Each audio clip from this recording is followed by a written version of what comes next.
having a hearty bowl of noodles like this don't come cheap in this economy. But what if I told you you don't even need to go to a restaurant or own professional kitchen equipment, or even go to China to enjoy a noodle dish like this? In this video, I'm gonna show you how to make your own bowl of Lanzhou beef noodles completely at home and using ingredients you can actually find in normal grocery stores. And it's not hard at all. It just needs a little bit of multitasking and time management, but I promise you, it's worth it.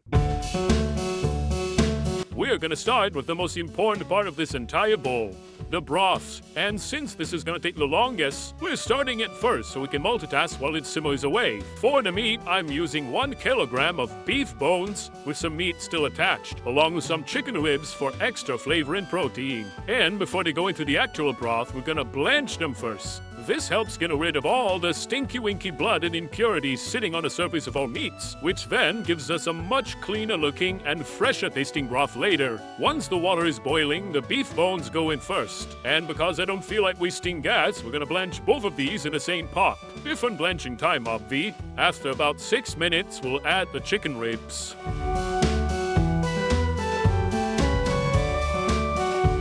And another 2 minutes later, everything comes out.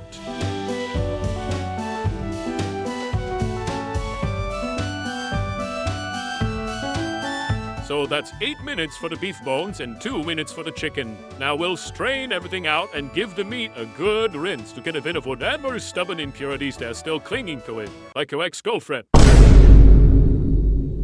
Now, let's talk about aromatics. 3 to 4 red onions, depending on size, chopped in halves in the most low cortisol way, a whole head worth of garlic cloves that you don't even need to chop, this amount of ginger that I just Hulk smashed it, and 3 very appropriate looking leeks. For the spices, 1 cinnamon stick, 3 star anise, and about this much cardamom in clubs. Nothing here requires a pilgrimage to a specialty grocery store. These are all ingredients you can find in a regular supermarket. Now everything goes back into the pot, along with our aromatics, and bring it up to a boil.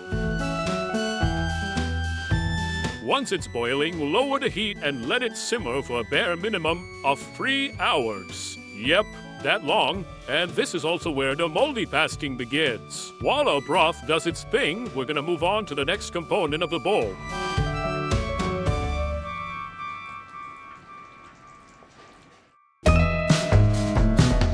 Now, while our broth is simmering away, we're gonna make one of my favorite parts of this entire dish, the chili oil. First, we're gonna separate our ingredients into 2 groups, the dry ingredients and the wet ingredients. For the dry ingredients, I am using a heaping 1 cup worth of chili flakes, a teaspoon of sesame seeds, a teaspoon of Asian crack, and for my personal touch, a bit of ground Sichuan peppercorns. The Sichuan peppercorns are completely optional though. You don't have to put it if you don't wanna. Heck, it's not even traditionally Lanzhou. I just like that little numbing cake, you know what I mean? For the infused oil, we're using 2 cups of neutral oil, along with a bay leaf, a cinnamon stick, 2 star anises, 5 cardamom pods, 4 cloves, 1 small red onion, and 3 cloves of garlic. Everything goes into a wok or a saucepan over very low heat. And we're gonna let this slowly infuse. The goal here isn't to fry everything aggressively, alright? We just want the aromatics to slowly release their flavors into the oil. Once the shallots and garlic have browned nicely and the oil smells incredibly fragrant, it'll be time to get everything out. And now we have our glorious infused oil. Now we're gonna bring the strained oil back up to temperature. You want it hot enough to properly bloom the chili flakes, but not so hot that you burn them. If it starts to smoke slightly like this, it's ready. And now for the fun part.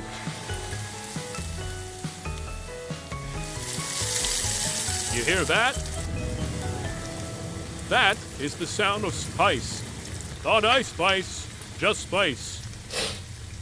My whole kitchen smells amazing right now. What's that smell? It smells nice. Actually, no. My whole house smells amazing right now.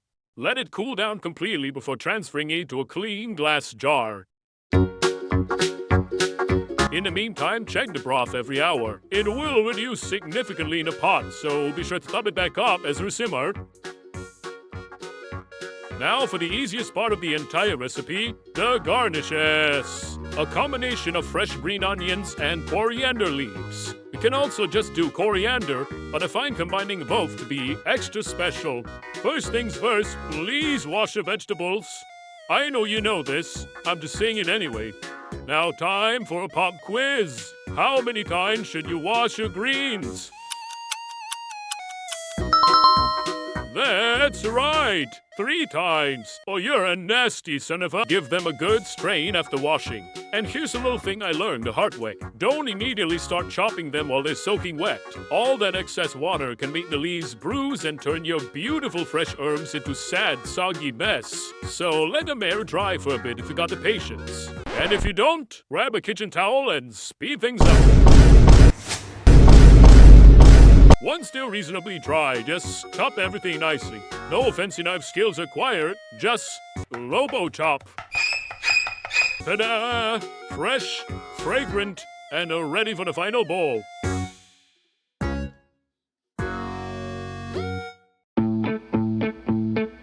Now for the sides and proteins. Can't have noodles without nutritional values, and we're starting with something that I think makes almost every bowl of noodles better: eggs. And I'm introducing my special omelette recipe.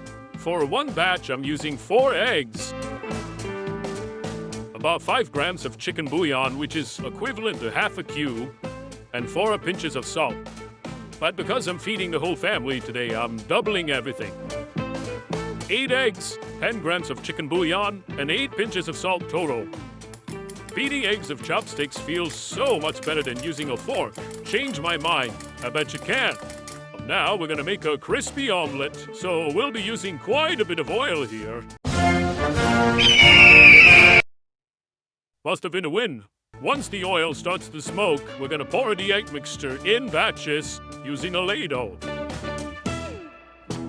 Once the edges are golden and crispy, flip it over and let the other side cook. Then take it out and squeeze the excess oil like this, followed by putting in a strainer to rest. Repeat until all the egg mixture is cooked. Pour it high.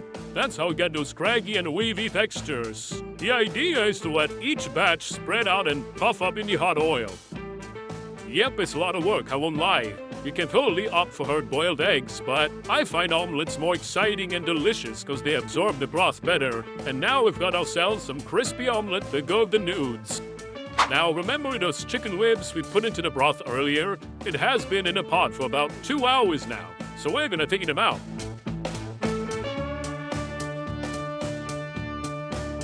And as always, since another hour has passed, now all we're gonna do is shred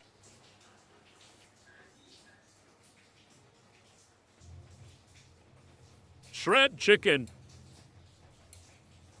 Now we've got tender shredded chicken without having to cook another piece of meat separately. You can use this as a protein topping, or the crispy omelette, or even both. And finally, we need some vegetables. For this, I'm using bok choy. Don't judge my bok choy, it's been through a rough patch. Just like any other leafy greens, wash it thoroughly before cooking. If you find dirt, wash it off. If you find a worm, scream, and then wash it off. We're just gonna blanch the bok choy very briefly in boiling water, literally less than 10 seconds. Just enough to soften it slightly while keeping some of that fresh crunch. Then strain it, rinse it to stop cooking, and set it aside. And that's all those sides and proteins done. Now all that's left is the noodles. Okay, the noodles. And this is probably the part of this recipe that scares people the most. Because when you hear Lanzhou beef noodles, you might immediately think of those beautiful hand-pulled noodles being stretched, slapped, twisted, dominated, and pulled into shape. And yes, traditionally that is, in fact, a huge part of the dish. But we're making it at home. And after everything I've already done, I ain't hand-pulling shit.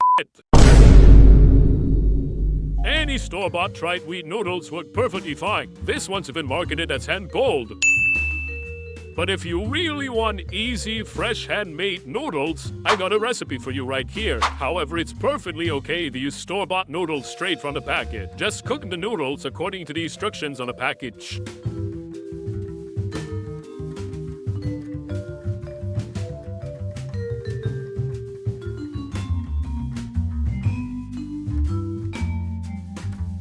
Since I'm preparing a big batch for the whole family, I like to transfer the noodles into a serving dish and toss them with just a little bit of neutral oil to prevent sticking.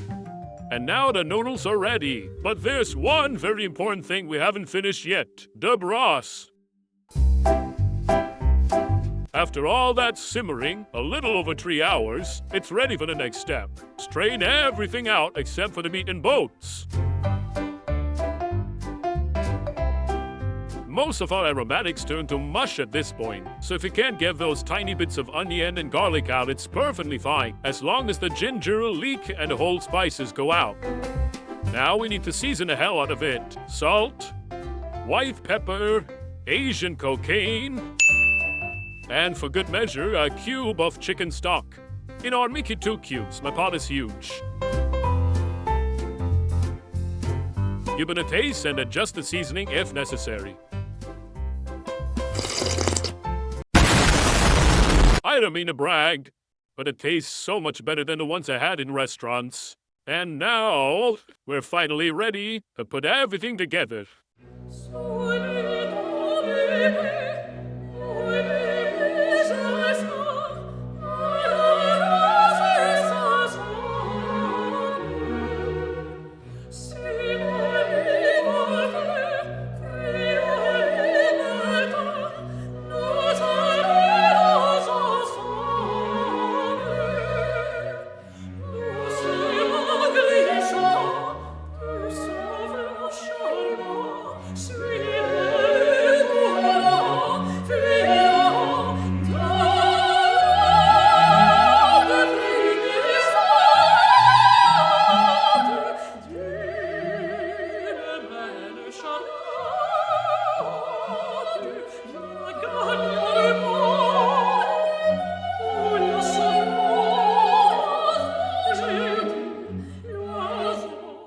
And there you have it, y'all. A beautiful bowl of Lanzhou beef noodles, made completely at home, customizable to your heart's content. And as you saw, this recipe definitely has quite a few components to it, but none of them are particularly difficult. And honestly, after all that work, yeah, it was worth it. So if you've always wanted to make Lanzhou beef noodles at home but thought it was too complicated, I hope this showed you that it's actually much more approachable than it looks. As always, thank you very much for hanging out with me. I hope you'll give this recipe a try, and I'll see you all in the near future. See ya!